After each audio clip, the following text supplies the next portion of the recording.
Hello po sa inyo, Collective Virgo, Sun, Moon, and Rising. Ako po si James. Welcome to James Tarot PH. So, diretso na po tayo sa inyong weekly reading for January 27 to February 2. So, medyo advanced po itong reading natin for you to, para mabalikan niyo po itong video na ito to have some reference for your following week.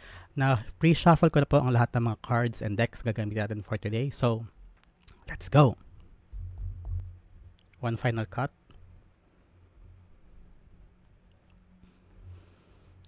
Holy Spirit, Spirit Guides, weekly reading for January 27 to February 2 for Collective Virgo.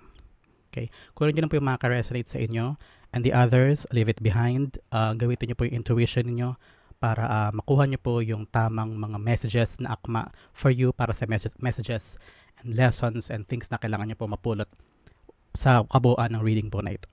Okay, so let's go. Your overall energy for this week ay Seven of Swords. Mamaya po explain natin yan. Ilalatag ko po muna yung ating spread.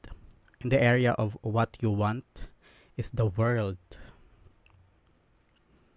In the area of what you need, we have the Knight of Pentacles.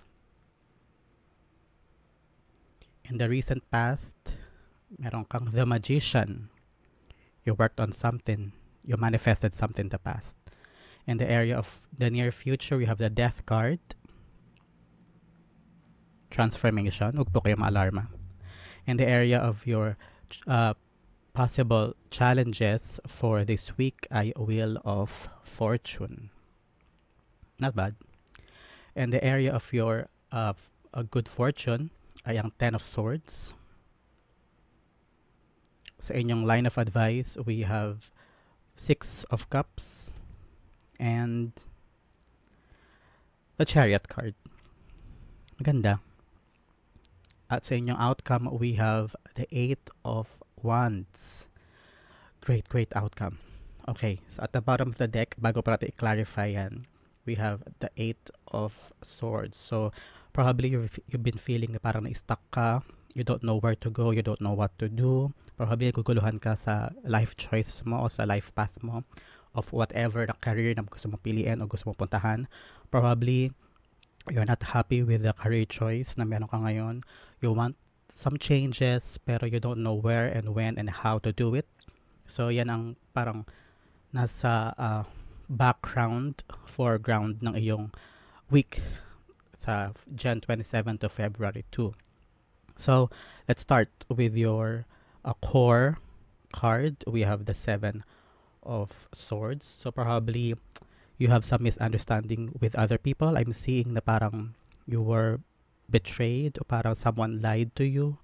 Yun ang nakita ko dito, and you were like, kaya ko to mag-isa. Nag-focus ka sa sarili mo ngayon, and you feel like paano at saan mo dadalhin yung mga gusto mong gawin. You know what I mean?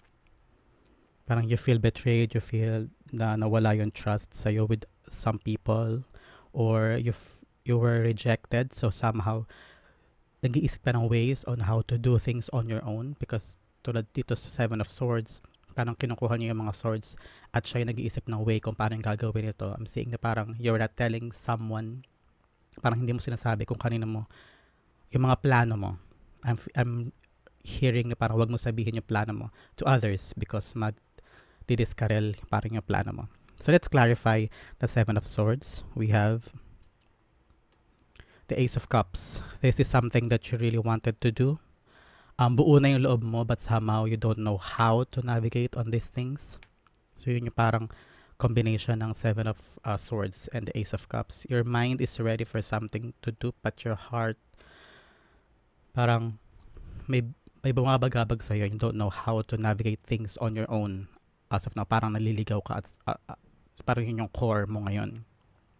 In the area of your conscious and subconscious, we have the World as the card para sa position ng what you want. You want to end something, a completion or a closure, probably sa past work or love life. It's love life. You want something to end, and you want to start something new. So that's the Seven of Swords na clarifier natin. You want to start something else. Kasi parang tapos na para sa yung isang bagay. You want some closure on it and you want to start a new cycle. Parang ganon. So, clarify natin yung the world. The world is being clarified by Nine of Cups. Yeah, you're thinking about your fulfillment. Um, Gusto mo ma-fulfill sa life within work or love life or sa school if you're still studying. You want to be fulfilled in all areas of your life and you want something an accomplishment sa ginagawa mo. Probably you're doing something new now at gusto mo ng bagong bagay. Gusto mo na accomplishment, you want some achievement from that at gusto mo na parang you wanna feel worthy again and you want to feel na parang very fulfilled ka. When Nine of Cups is appearing sa isang spread, it's also a wish fulfillment. So if you wanna wish something now, this is the right time to wish for something that you want. Kasi nandun siya sa want area. Sa area of what you need, you have the Knight of Pentacles. Kailangan mo daw magplano. Itong pagbabago na gusto mong gawin. Itong Seven of Swords na gusto mong gawin on your own. Because you've been betrayed with other people. You parang disappoint ka with others. So now, sabi sa'yo ng Spirit Guides and na ating High Spirit, ng Holy Spirit, you need to plan ahead. And with planning, you need to plan meticulously. Like here, yung Knight natin, nakatitig siya sa field at pinag-iisipan niya kung saan niya ilalagay itong isang pentacle na vina-value niya at alam niyang tutubo ito at mag-grow into something else. So you need to plan ahead and meticulously. Yun ang sabi sa what you need position. So clarify natin yung Knight of Pentacles. Knight of Pentacles ay Four of Cups. Yeah. If you've been so I'm feeling na talagang hindi ka satisfied sa nakaraan o sa something na may nangyari sa'yo and you want something else. Now, you've been given another chance, probably a new job or a new position or a new idea or bagong pagkakakitaan or bagong negosyo you want to do or to provide for you. Hindi ka satisfied sa mga meron ka ngayon, you want something else. So, if you're planning to do something else, sabi sa area of what you need, kailangan mong planong mabuti. Okay? In the recent past, sa timeline area mo, you have the Magician. You've been doing something great in the past. Parang kung anong gusto mong gawin, ginagawa mo, natutupad yun. There's, parang ayos naman before parang may ginagawa ka and ayos naman siya. You're doing good, you're doing well, pero something happened there. Abrupt na parang nahinto. Nag-isip ka anong ginawa mo mali, anong ginawa mong bakit bigla siya nahinto. You were doing so good sa trabahong ito o sa plano mong ito o sa negosyong ito, then bigla siyang abruptly huminto o may nangyaring hindi mo inaasahan.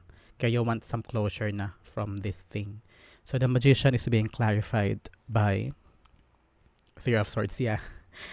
Na-clarify talaga niya. There was a heartbreak from this work o sa bagay na mina-manifest mo. So you were rejected or you rejected someone or you resigned o na-let go ka o na-relieve ka o na-lay off ka o may project ka na hindi natuloy o that project was rejected o hindi pa hinog and you felt na parang that was really, really a sorrowful and painful thing na naranasan mo in the recent past. So now, you're doing things on your own, your heart is in it, and you want something else, you want to try something new, you want to try a new beginning, kumbaga.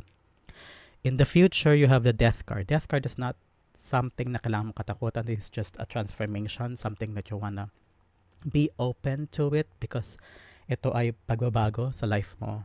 And this is something na pasok sa what you want area. You want a completion, you want something na parang closure into the past cycle. So the past cycle now enters, a new cycle now enters, I'm sorry.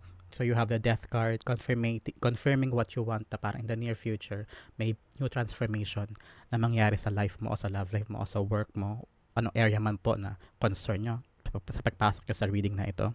So the Death card is being clarified by Five of Cups. Yeah. Something new.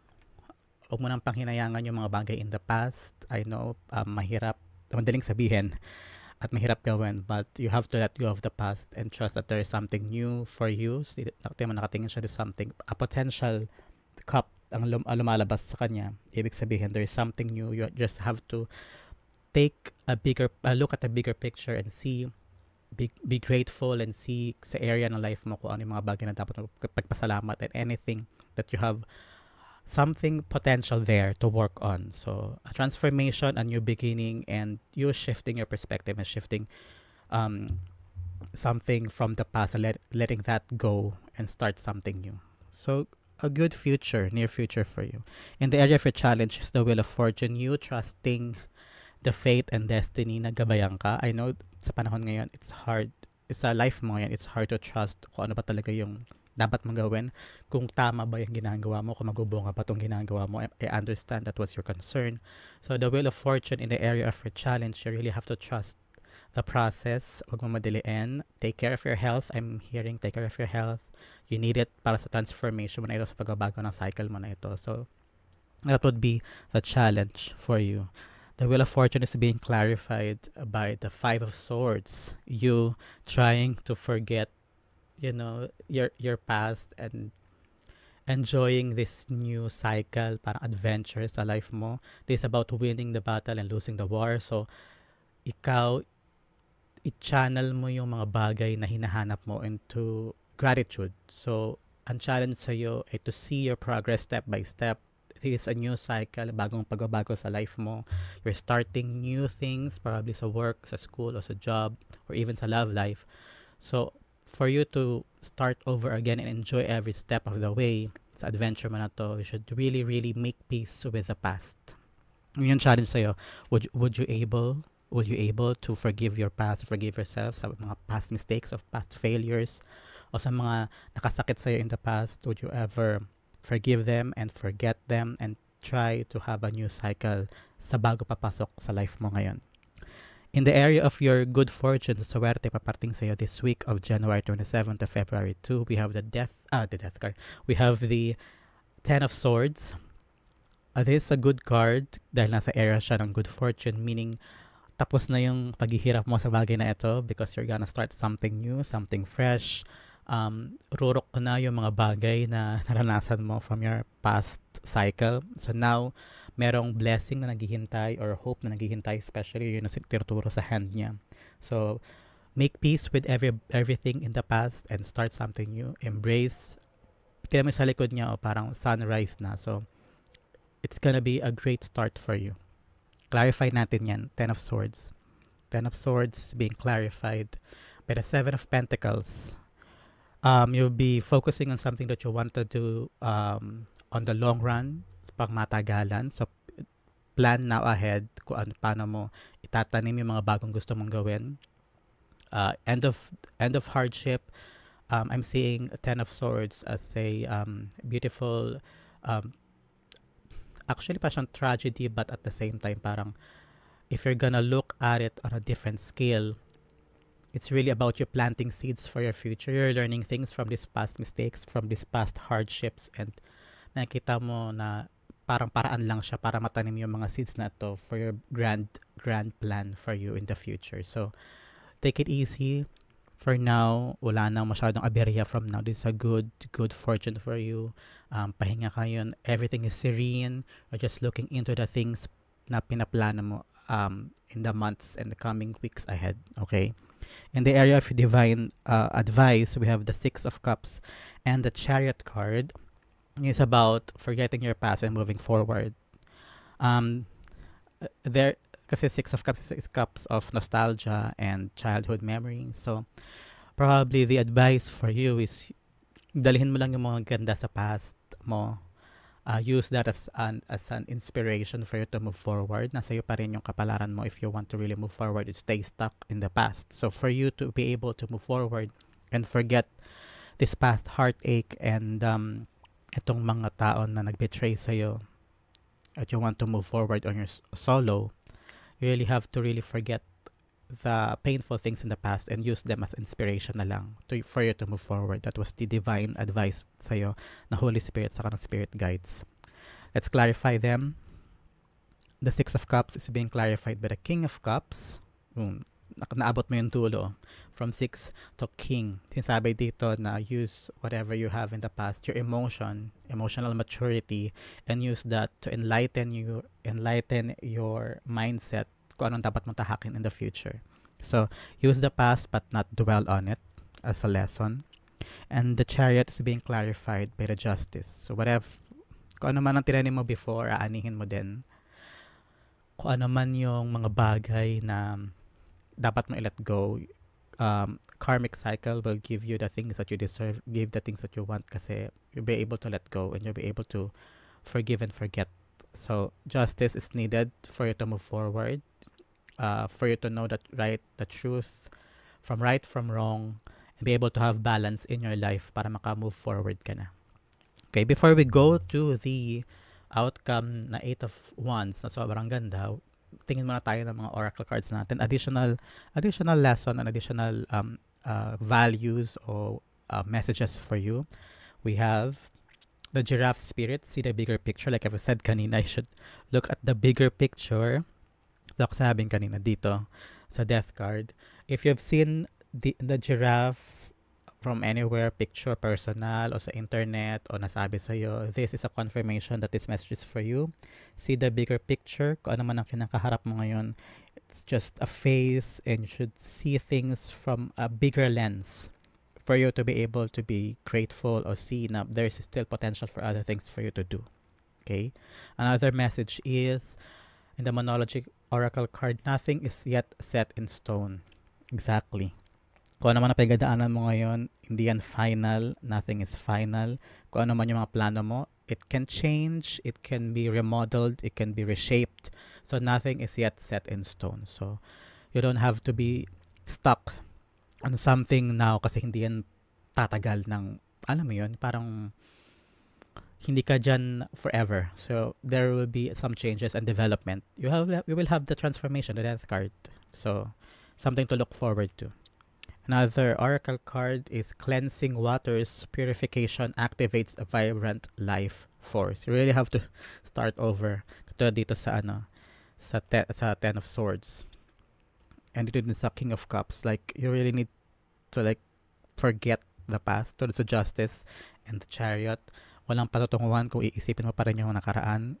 Have some balance in your life. Forgive and forget. Use them as lessons for you to move forward. Okay, so let's talk about your outcome for January 27 to February 2. You have this 8 of Wands. You're on the right path. Kung ano mo itong balak gagawin mo, kung ano mo itong plano mo, the transformation in your life, kung ano mo itong pinaplano mo na bagay for your future, itong seeds na tinatanim mo, you're on the right track. Ang sabi ng 8 of Wands. Things will come to you very easily in the coming weeks. I'm seeing good news after good news. The only thing na parang you need to focus on is minsan kasi this is really overwhelming kasi darating probably a new, sa trabaho, maraming trabaho darating.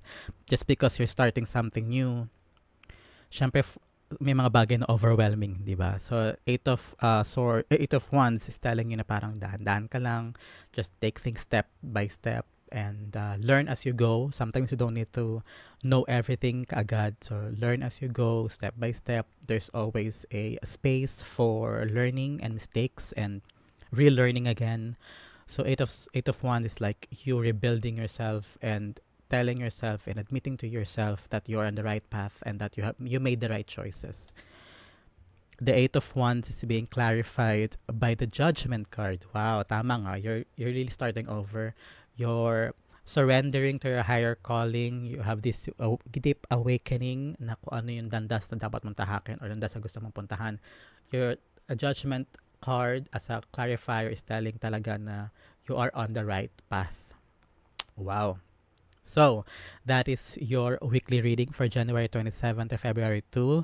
Saan po kayo naka-resonate? You can comment down below. Tell me kung saan po kayo naka-resonate. I will definitely reply to your comments and stories. And kung ano po yung hindi kayo naka-resonate, you can leave that behind because that is for other Virgo collectives. So, thank you po for watching. Don't forget to like, share, and subscribe. See you again next week for your weekly reading for Virgo. This has been James Taro PH. God bless you, everybody.